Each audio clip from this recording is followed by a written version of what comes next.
bahasan kita mengenai sifat-sifat yang wajib kita imani dan kita yakini serta kita ketahui daripada sifat para nabi dan rasul sudah selesai kita bahas.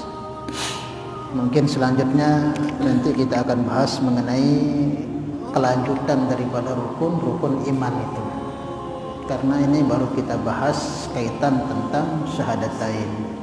Mungkin beberapa kali pertemuan lagi kita akan lanjutkan pembahasan mengenai iman kepada malaikat. Malaikat ini perlu kita ketahui berapa jumlahnya, berapa yang wajib kita imani, apa tugas-tugasnya.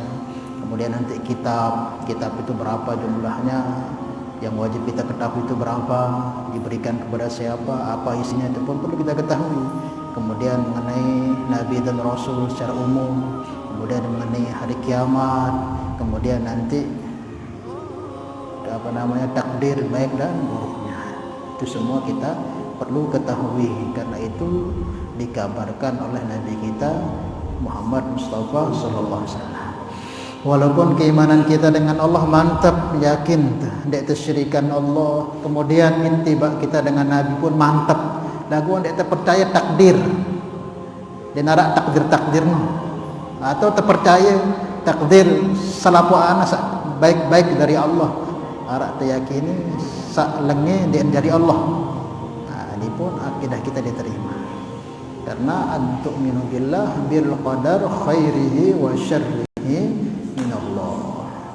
Wajib juga kita beriman dengan segala bentuk takdir yang ditetapkan oleh Allah, baik ataupun buruknya. Iman kita kepada Allah, iman kita kepada Rasul, lagu tidak yakin narak para malaikat, sama saja ditolak.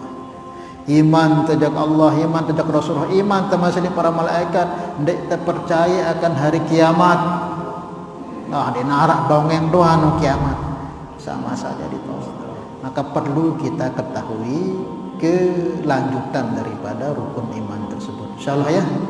Nah, mungkin di sini sedikit yang akan bahas, belum kita lanjutkan itu mengenai, karena sudah selesai kita bahas mengenai akidah yang kaitan tentang syahadatullah, persaksian kepada Allah, dan juga syahadatul Rasul, persaksian kepada Rasul. Jadi apa yang perlu kita ketahui daripada persaksian kita dengan Allah itu, yaitu sudah kemarin selesai kita kaji akan sifat-sifat Allah Subhanahu wa taala.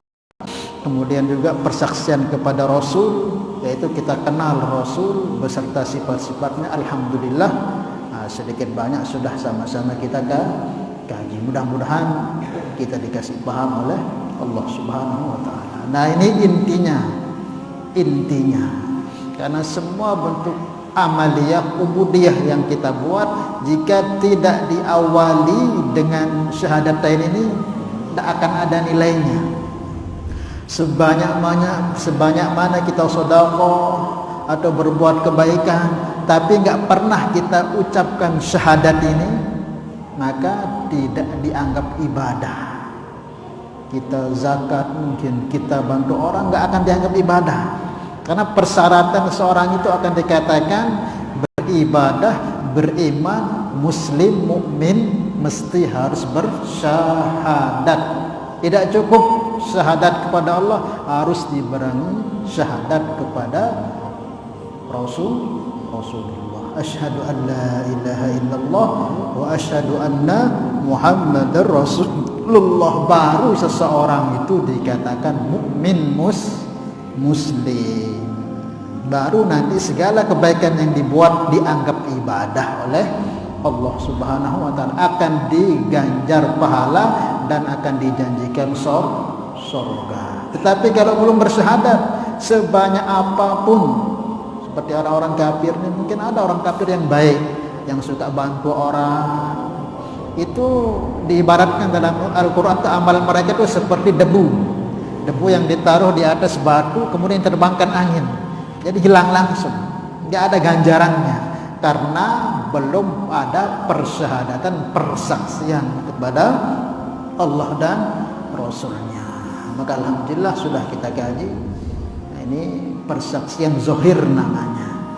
Jadi persaksian zohir, ada persaksian batin.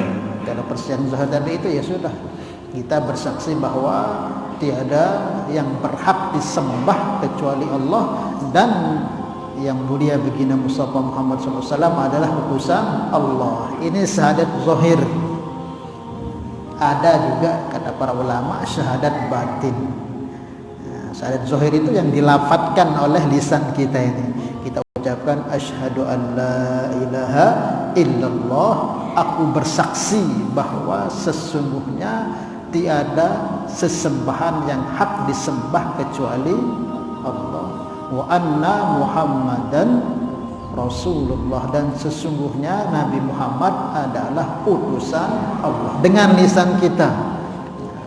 Ada syahadat batin kata para ulama. Apa itu syahadat batin? Di dalam hati kita yang paling dalam meyakini bahwa la mawjuda illallah, yang hak, yang wajib ada hanyalah Allah. Ini persyahadatan batin. Jadi seinti negara, sehak ara, sewajib ara atau hanya Allah. Itu ni dek nara. Itu dek nara. Apalagi selain kekuatan, kepandaian, keahlian, harta, semua tidak ada. Diri kita ini nggak ada hakikatnya. Kita ada karena diadakan.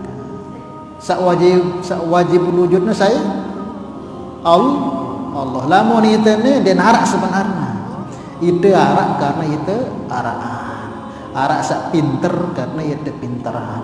Arak sak bodoh karena itu bodohan. Arak sak sugih karena itu sugihan si Allah. Itu persyahadatan batin. Jadi kalau persyahadatan batin ini mantap dalam hati kita, maka insya Allah selamat kita. Selamat hati kita dari segala bentuk penyakit-penyakit hati. Maka penting juga kita tanamkan syahadat batin ini. Bukan kaharan sombong, bukan kaharan bangga diri, bukan remehan dengan ini perlu. Karena ketika kita anggap kita ini mampu kuasa,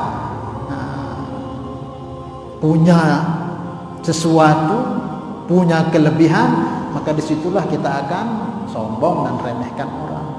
Saat kita merasa, di saat itulah kita akan kena yang namanya penyakit.